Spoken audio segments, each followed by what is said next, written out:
Hey there everybody, it's Lynnea for Simon Hurley Create, and today I have a really fun birthday card to share with you today. I'm going to do some simple stamping and then ink swiping to add a pop of color. It's a really easy card and something that's easy to mass produce. So I'm starting off with the Painted Lines background stamp. I'm going to ink this up with a dark black pigment ink. I'm using VersaFine Clear. And then I have an A2 card front that I'm going to kind of place at an angle. And you can see here I have a piece of scratch paper. I tried this a couple times to make sure that I got the right angle down. And once I did, I was really excited and it got easier. So I tried it on some scratch paper and then I tried it for real. So I laid it down at an angle going one way and then flipped my card and I'm going to lay it down on the background stamp the other way. I'm using my brayer just to get some even pressure. And now I have this kind of, not quite a plaid, but like where the Painted Lines background stamp, where they meet, forms a fun little pattern. And I know that I didn't get it quite centered. That's okay. I'm going to end up trimming about 1/4 of an inch off of the right side of my card. And in the end, nobody will know. And it'll make that pattern even out. I'm stamping some images from the Cake Walk stamp set.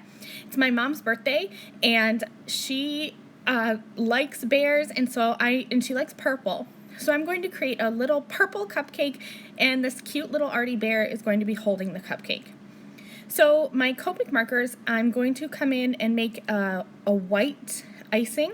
So I'm going to be going in with C3 as my darkest marker, and just kind of adding some shadows down at the bottom of each of the layers of the icing on the cupcake. Then I will bring in C2 and just kind of pull out those shadow lines a little bit, just coming out and starting to fill in.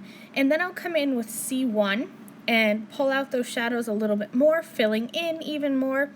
Then I'll come in with C0, and you can see here I'm really starting to fill up the shape. Then I'll come in with my colorless blender and blend out and blend all those colors together so I have a nice kind of vanilla frosting. I used V25, V22, and V20 for the cupcake wrapper. Lavender is my mom's favorite color, like I said, so I wanted to bring in purple there. And I'll be bringing in some more purple on the card too. For my little arty bear, I'm sticking with some earth brown markers, and I'm just going to, again, take my darkest color and add color where I think there should be shadows, just adding a quick little line of color, kind of going all around my little bear here, and then I will start blending out with lighter markers. I like to color dark to light. Whether I'm coloring with watercolor or markers or any kind of medium, I tend to color dark to light. I find I get better depth, more dimension, and more shadows that way. But color however you are most comfortable. I know there's a lot of people who color light to dark and then back to light. So however you feel most comfortable, that's how I always encourage you to color. Alright, so now all my images are colored, and I'm going to pop these images back into my Misty. I like to stamp once with a Copic Safe ink and then color, and then stamp once again with a really dark black pigment ink just to get that dark black outline on my images. I'm also coming in with some Crown Me ink and the sprinkles from the Cakewalk stamp set, and I'm going to add some purple sprinkles.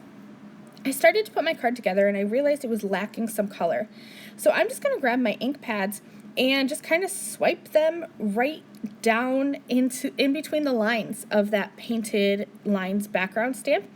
I am using Prom Queen, Clear Skies, Overzealous, and Crown Me for my inks. I started with Rosy Cheeks up for the pink, but all the other colors were so bright and vivid that I thought I needed to come back in with Prom Queen. And I'm really just kind of swiping my inks back and forth and just adding some quick and easy color. I'm going to grab some foam tape and pop up my arty bear and my cupcake onto the background. And then I have a little yay die that I'll adhere with some liquid adhesive right on top of that cupcake. and this card is finished. Thank you so much for watching. All of the supplies that I've used on today's card are linked and listed below in my video description. I will see you again soon. Bye! Thank you again very much for watching this video. If you liked this video and you'd like to see more from me, please hit that subscribe button that is on the screen now. And here are a few other videos that I thought you might enjoy.